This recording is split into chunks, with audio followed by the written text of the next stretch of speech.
오늘 다시 이렇게 만나 뵙게 돼서 반갑습니다. 우리 옆에 분하고 인사하도록 하겠습니다. 사랑합니다 라고 인사하도록 하겠습니다. 사랑합니다. 예.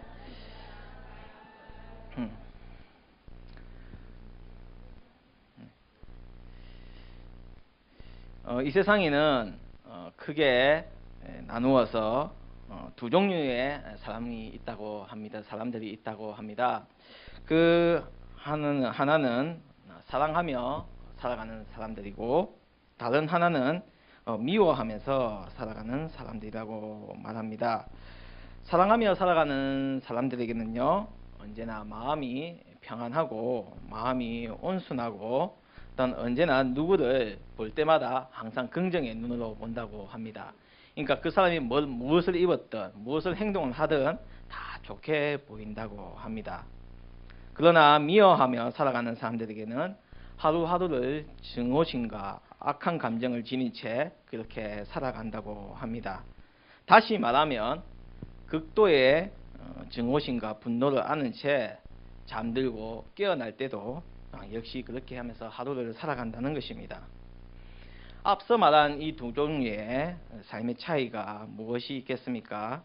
사랑하며 용서하며 살아가는 사람들에게는 생활을 하는 데 있어서는 항상 신선한 바람이 불고 삶에 의해서 활력이 생기는 반면에, 미움과 분노로 지내는 생활은 민세먼지가 짙게 깔린 그런 현장과 같다고 볼 수가 있습니다.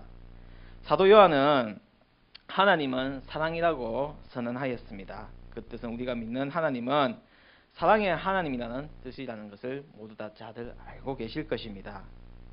그 하나님께서 하신 일들은 모두가 사랑의 행동들을 했다는 뜻이고, 우리가 사랑이신 하나님을 믿는다면 당연히 우리들 역시도 그 사랑의 삶을 살아야 되고 그 뜻을 행하여야 된다는 것입니다. 그리고 그 사랑하는 삶이 그냥 단편적으로 끝나는 것이 아니라 계속적으로 이어져 나가야 된다는 것을 두말할 필요가 없다는 것입니다. 그럼에도 불구하고 우리들 마음속에는 사랑하는 마음보다는 미워하는 마음이 먼저 짙게 들리고 있고, 용서하는 마음보다는 그 용서를 하지 못하고 오히려 그것을 갚아야 된다는 생각들이 가득 차 있습니다. 사람들에게 있어서 차라리 돈을 주거나 물건을 주는 것은 쉽습니다. 하지만 나를 지독실히 괴롭히고 나를 힘들게 하는 사람을 용서한다는 것은 정말 쉬운 일이 아닙니다. 커피를 한 잔 대접하는 것도 쉽고 밥 한 끼를 사는 것도 쉽지만 사랑을 준다는 것은 정말로 어려운 일입니다. 즉 쉽지가 않다는 것입니다. 우리가 형제나 이웃을 사랑하는 방법을 크게 둘로 나눌 수 있는 것인데, 그것은 곧 조건을 따져서 사랑을 한다는 것입니다. 즉 네가 주면 나도 주고 네가 안 주면 나도 안 준다는 그러한 형식에 쌓여져 있는 그런 조건부의 사랑인과 그런 조건 형식들이 많아진다는 것입니다. 뭐 대개 조건부인 것이 뭐가 있습니까? 우리가 보통 살아가는 데서 축의금 있잖아요. 축의금. 여기 축의금 때문에도 말이 많다고 합니다. 축의금 때문에 친구끼리 우정도 버린 사건도 있고, 요즘은 장인은 결혼을 안 하는데 축의금을 받는 경우가 있다고 합니다. 요즘 세대가 워낙 결혼 나이도 늦어지고 아예 결혼을 안 하겠다고 그런 선언도 한다고 합니다. 그게 비혼식이라고 합니다. 즉 이게 어떻게 하냐면 자기 혼자 결혼식을 한답니다. 자기 혼자 웨딩 예식장에 가가지고 웨딩 드레스를 입고 그렇게 있다가 축의금만 받고 그냥 거기서 딱 그친다고 합니다. 예, 그게 그냥 그렇게 한답니다. 그게 비혼식이라고 합니다. 이제 식장까지 아예 못 잡으면 그 스튜디오 같은 데 있잖아요. 거기서 그냥 사진만 찍고 이제 그 뭡니까 이거 돌리는 거 뭐죠? 청첩장을 돌리면 그 계좌번호를 적어 놓으면 그 축의금을 받고 그냥 거기서 그친다고 합니다. 예, 그게 비혼식이라고 합니다. 예. 그렇기 때문에 자기가 결혼을 안 한다 하더라도 비혼식이라는 것을 해가지고 축의금을 받는다고 이렇게 할 정도인데, 다 조건이기 때문입니다. 조건. 그래서 조건부란 무엇을 해주었기 때문에, 무엇이 되기 때문에, 어떤 관계가 있기 때문에 사랑하는 것을 의미합니다. 즉 조건 때문에 사랑하고 그것을 챙긴다는 것입니다. 그렇기 때문에 이 세상 사람들은 조건 없이 누군가를 사랑한다고 또한 사랑한다고 말하고 누군가를 아껴준다는 것은 참으로 쉬운 일이 아니라는 것입니다. 하지만 사랑에 절정이 있다면, 사랑의 완성이 있다면 그 사랑은 바로 조건 없는 사랑. 그게 뭡니까? 아가페의 사랑입니다. 그 사랑을 행하신 이가 바로 하나님이십니다. 물론 세상 사람들은 어머니의 사랑을 제일 크다고 말합니다. 그래서 이 세상에 하나님이 만드신 것이 천지가 너무나 크기 때문에 하나님이 못 미치는 곳이 있다. 그렇기 때문에 어머니를 만들어 놓으셨다는 그런 말이 있지만, 어머니의 사랑이 요만하다면 하나님의 사랑은 우리가 셀 수 없을 정도로 정말 클 정도로 사실 하나님의 사랑이야말로 우리가 배워야 할 점이고 또한 행해야 된다는 것을 다들 잘 알고 계실 것입니다. 그래서 우리는 왜 사랑해야 하며 어떻게 사랑해야 되는지를 한번 생각해 보도록 하도록 하겠습니다. 첫 번째는 왜 우리가 사랑해야 되느냐? 바로 주님의 명령이자 분부이기 때문입니다. 사도 요한은요, 말년에 밤모섬으로 이제 가게 됩니다. 즉 쉽게 말하면 추방이고, 지금 말하면 이제 타향살이 같은 것을 해가지고 쫓겨나게 되는데, 그 설교의 주제를 사랑으로 많이 했다고 합니다. 설교할 때마다 서로 사랑하라라는 그 말을 많이 했고, 한 번은 그의 제자들이 너무 자기 스승 사도 요한이 사랑하라는 그 설교만 너무 많이 하니까, 왜 선생님 왜 자꾸 서로 사랑하라 그 얘기만 하느냐, 다른 얘기는 없습니까? 다른 말씀 없습니까? 하니까 그 사도 요한이 제자들에게, 얘들아, 이 사랑보다 더 좋은 말이 어디 있느냐라고 이렇게 대답했다고 합니다. 그래서 사도 요한은 그토록 심혈을 기울여서 강조하고 가르쳤던 그 사랑은 바로 어디서 배웠습니까? 예수님을 통해서 배웠고, 그 말씀을 요한 1서 3장 11절에 바로 적어 놓았습니다. 요한 1서 3장 11절을 우리 다 함께 한번 찾아보도록 하겠습니다.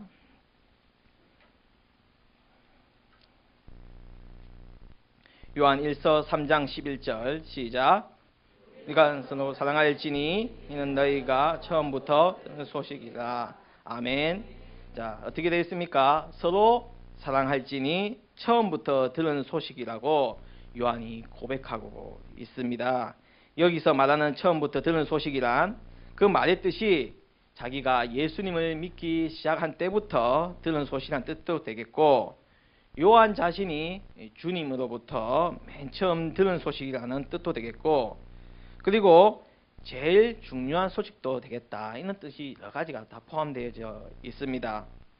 아무튼 예수님의 제자들은 3년 동안 주님을 따라다니면서 주님 옆에 있고 주님의 행동과 말투와 그 모든 것들을 다 보면서 배워왔는데, 그 중에서 주님이 바라시고 원하시는 것이 뭔지를 딱 깨우치게 되었는데, 그것이 바로 서로 사랑하라는 말씀이었다는 것입니다.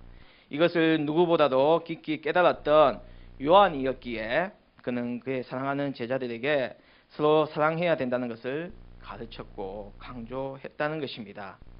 옛날 드라마 같은 데 보면, 아니면 옛날 책 같은 데 보면 자녀분들을 많이 낳지 않습니까? 우리 아버지도 팔남매인데, 이 예화 중에 있는 예가 있습니다. 9남매를 키웠던 어머니가 말씀을 하셨는데, 나중에 방송국에 사가지고 9남매를 키우면서 가장 힘들고 어려웠던 점이 무엇이었습니까? 하니까 그 어머니의 대답이, 우리 집 너무 가난해서 애들 밥을 제대로 못 먹는 게 너무 힘들고 미안했어요.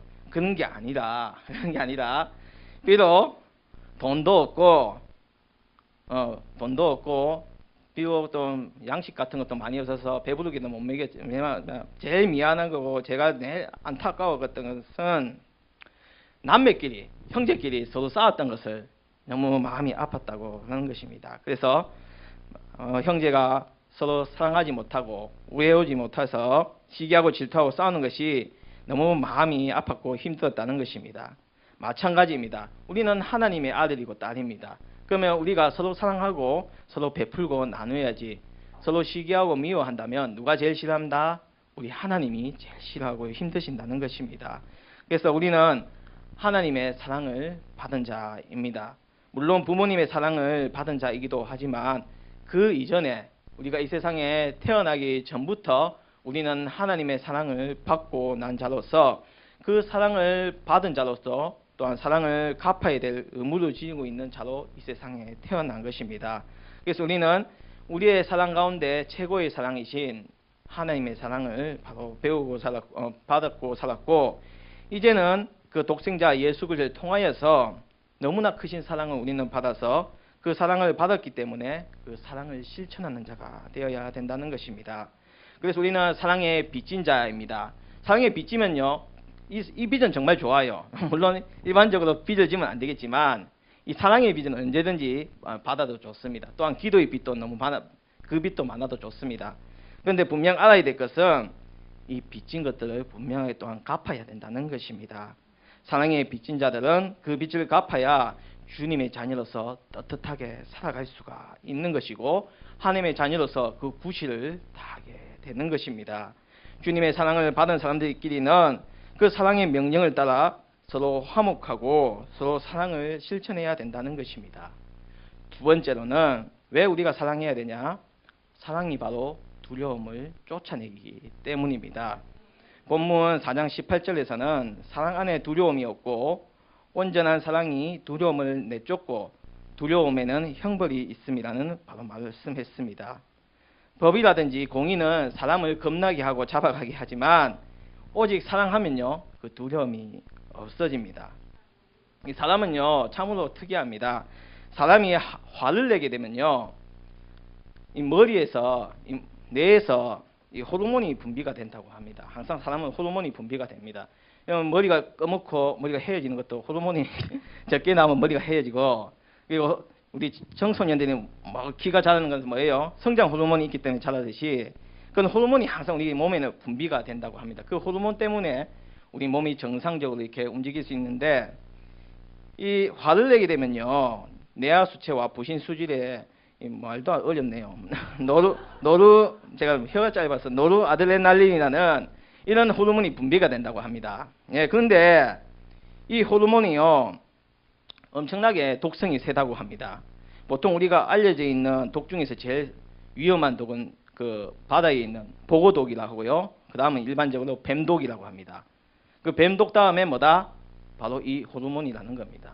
그러니까 우리가 화를 내게 되면요, 뱀독 다음에 가장 독성이 심한 그는 호르몬이 어디에 생긴다? 우리 몸에 생긴다는 겁니다. 그런데요, 그와 반대로 우리가 사랑을 하면요, 그와 반대로 너무나 좋은 호르몬이 분비가 된다고 합니다. 흔히 알고 있는 도파민이 나오고 옛날부터 잘 알려져 있는 엔돌핀이 분비가 돼가지고요, 그 호르몬이 분비가 되면요 저절로 사람이 기분이 좋아진다고 합니다. 그러니까 쉽게 말해서 사랑하면 눈꺼풀이 씌인다 그러잖아요. 다 그런 거라고 합니다. 그래서 그 모든 그런 호르몬들이요 몸의 통증도 가라앉히게 되고 또한 스트레스도 해소시키는 그런 호르몬을 낸다고 합니다. 이 모든 것들이 하나님께서 우리를 만드실 때 다 계획한 것이고 사람의 것으로서 조절하는 것이 아니라 하나님께서 계획하시고 서로 사랑하는 그것을 통하여서 우리를 더욱더 회복시키시고 은혜 가운데 거하신다는 게 해주시는 것입니다. 그래서 사랑은 바로 우리가 이 세상 사람들과 함께 할 수 있는 그런 안 좋은 관계를 회복시킬 수 있는 운동이고, 서로가 서로를 믿고 사랑하는 운동이 일어나야 하나님의 뜻을 더욱더 우리가 넓게 펼칠 수가 있다는 것입니다. 사실 우리나라가요 참으로 좋은 나라입니다. 사실은요 그게 뭐 워낙 말이 많아서 그렇지만 우리나라가 참으로 좋은 나라입니다. 외국 가면요 식당 가면 반찬 리필하면 돈 받습니다. 물도 돈 받고요, 화장실 가도 돈 받고요. 근데 특히 또한 감사한 것은 뭐냐면 우리나라가 치안이 몇일까요? 예, 1위입니다. 세계 1위입니다. 치안이. 그래서 이번 무슨 올림픽입니까? 평창, 예, 평창 올림픽에서 유럽 선수들이 왔는데 뭐가 그게 없으니까 놀랐어요. 경찰이 없으니까 놀랬대요. 도시에. 그리고 밤 12시인데도 학생들이 막 돌아다니고 사람들이 돌아다니고 식당에서 밥 먹고 있고 편의점에서 문이 열고 있으니까 너무 놀랬다고 합니다. 여러분 우리가 잘 알고 있는 선진국 하면 유명한 깨끗한 나라 캐나다 있지 않습니까? 캐나다도요 오후 6시만 되면 길거리에 사람이 아무도 없다고 합니다. 밤 9시에 혼자 길에 나가는 것은 자살행위라고 합니다. 근데 그만큼 우리는 이런 좋은 나라에 살고 있습니다. 우리 성도 여러분들 금요 능력 예배 마치고 집에 가실 때 누가 쫓아오나? 야 누가 설마 이런 사람 아무도 없지 않습니까? 그냥 편안히 오래 자연스럽게 가지 않습니까?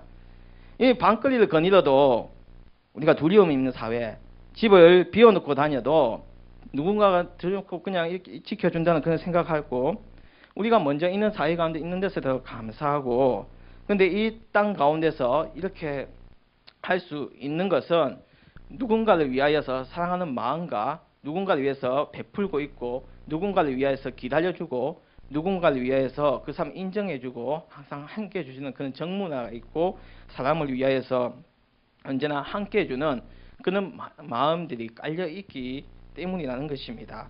우리나라 문화 중에서 이 문화인지는 잘 모르겠지만 자녀들이 귀가 시간이 늦어지면 어머니들이 집 앞에서 기다리고 좀 더 늦어지면 길거리 앞에서 나가시고 너무 또 기다리면 버스 정류장까지 기다리신 분이 우리 어머니이십니다. 그래서 그 자녀들이 어머니를 딱 봤을 때 마음이 편안해집니다. 표현은 안 하더라도 누군가가 나를 위하여서 기다리고 있다는 것을 알게 되면 나도 사랑받고 있구나라는 것을 생각하면서 그런 마음을 가지게 된다는 것입니다. 우리도 마찬가지입니다. 우리 주님은요 언제나 우리의 곁에 계셔서 우리가 조금만 엇길로 가게 되시면 마중 나오셔가지고 야야 글로 가지 마라 일로 온다 내한테 온다 이러시듯이 우리에게 있어서는 그 예수 그리스도의 받은 그 사랑을 이제는 우리만 간직할 것이 아니라 그 사랑을 예수님과 같은 그 사랑을 베풀고 그 사랑의 씨앗을 심어야 될 줄 믿습니다. 세 번째 마지막으로는 바로 형제를 사랑하는 것이 하나님을 사랑하는 구체적인 증거가 되기 때문입니다. 본문 4장 20절을 보게 되면 누구든지 하나님을 사랑하노라 하고 그 형제를 미워하면 거짓말을 하는 자라고 말하고 있습니다. 하나님을 사랑한다 하면서 형제를 미워한다는 것은 즉 거짓말한다는 것입니다. 그래서 하나님을 사랑한다면서 이웃과 원수 맺고 살고 있고 예수를 잘 믿는다면서 맨날 형제와 담쌓고 있고 이웃과 서로 사랑하지 못하고 원수 맺고 있다면 그것 역시도 거짓말이라는 것입니다. 서로 사랑하라는 이 계명은요 누가 주신 거냐면 우리 예수님이 주신 것입니다. 예수님은요 율법이 잘못됐다고 막 그러셨어요. 근데 사실 율법이 진짜 잘못된 겁니까? 아니 율법이 잘못된 게 아닙니다. 율법은요 하나님께서 주신 최고의 완전체입니다. 그게 뭐냐면 십계명 아닙니까? 맞죠? 하나님께서 바로 우리에게 주신 최고의 율법입니다. 근데 그 율법을요 사람들이 자신이 편하도록 자신이 계획대로 바꾸어서 율법주의로 바꾼 것이 잘못된 것이지 율법은 하나님께 주신 최고의 우리가 지켜야 될 것입니다. 그런데 왜 예수님은 그들에게 했냐면 그것이 자기의 유익한 대로 율법주의대로 바뀌었기 때문인 것입니다. 그런데 그 율법이 왔는데 하나님께서 주셨는데 그 율법을 완성하신 분이 누구시다? 바로 우리 예수님이시라는 것입니다. 그런데 그 완성하실 때 하신 말씀이 뭐다? 서로 사랑하라 그 말입니다. 그래서 우리는 언제나 사랑의 하나님을 믿고 있고 사랑의 예수님을 믿고 우리는 나갈 수가 있는 것입니다. 우리는 하나님 아버지를 믿고 있습니다. 그 하나님 아버지는요 엄청나게 사랑이 많으신 분이시고 우리를 너무나 사랑하시기에 독생자 예수 그리스도까지도 이 땅에 보내주셨습니다. 건수기 권사님 어디 계십니까? 손 한번 들어주시죠. 네, 백상호 집사님 사랑하시죠? 백상호 집사님, 건수기 권사님 위하여서 심장까지도 내어주실 수 있죠? 없다고. 있을 겁니다, 충분히. 이건 설교가 안 되는데. 우리 부모 자식끼리도 서로 사랑하고 있고, 형제 자매끼리도 사랑하고 있지만, 무엇보다도 가장 우리가 아끼고 사랑해야 될 것은 지금 내 옆자리에 앉아있는 우리 성도님들을, 우리 내 옆에 앉아있는 우리 하나님의 자녀들을 제일 정말로 사랑하시길 바랍니다. 여러분 우리가 이렇게 앉아있는 거, 이 자리에 앉아있는 거 그냥 앉아있는 게 아니라는 것입니다. 70억 분의 1로 하나님께서 여러분들 당첨시켜 주셔가지고 이 자리에 옆에 앉혀주신 것입니다. 우리가 이 새벽교회라는 가장 아름답고 거룩한 이 성전에서 주님 앞에 기도드리고 예배드리고 찬양하는 것도 정말 감사한 일이지만 이렇게 아름다운 형제 자매들이 모여서 교제한다는 이 자체를 하나님께 너무나 감사드리고 이제 서로 사랑하면서 기쁨으로 나아가시길 바랍니다. 이제 고난 주간입니다. 하나님이 우리를 너무나 사랑하셨기에 독생자 예수 그리스도를 이 땅에 보내주셔서 피 한 방울 물 한 방울 남기지 아니한 채 우리를 위해 돌아가셨듯이 이제는 우리가 주님께서 하신 말씀 서로 사랑하라 그 말씀을 영원히 끝까지 기억하시고 서로 사랑하는 들이 모인 이곳이 바로 지상 천국이 될 수 있는 이 아름다운 새벽교회가 될 수 있는 우리 성도님들 되시길 바랍니다. 기도드리겠습니다.